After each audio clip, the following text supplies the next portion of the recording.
Despite pledging to stop doing business with Russia after it invaded Ukraine, some Western corporations are still operating. The lack of action raises questions regarding the accountability of companies involved.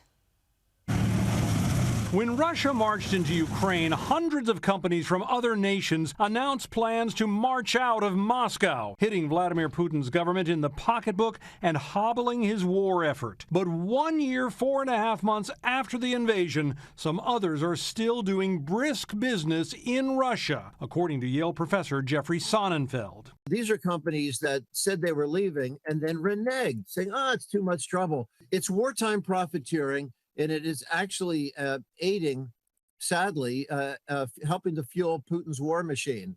His research finds although many companies followed through on their pledges, taking millions of dollars out of Russia, some big players did not. Among them, Heineken.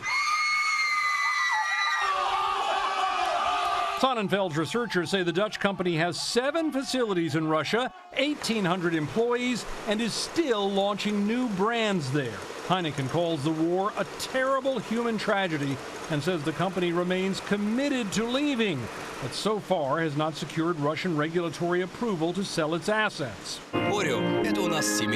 Also on the list, Mondelez, the company that makes Oreos, among other things. With 3,000 employees and products still moving in Russian markets, the company is being boycotted by some Europeans, even as it said in a statement last month it is scaling back in Russia.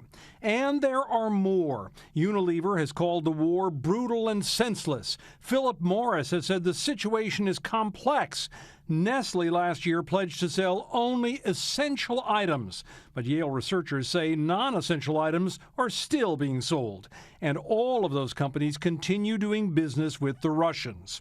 Many suggest divesting themselves from Russia is more costly and complicated than outsiders might imagine, and they don't want to hurt their Russian employees. Sonnenfeld's response? The whole point of the sanctions and the business exits is to put pressure on the average Russian so that the humanitarian thing is to motivate them to act.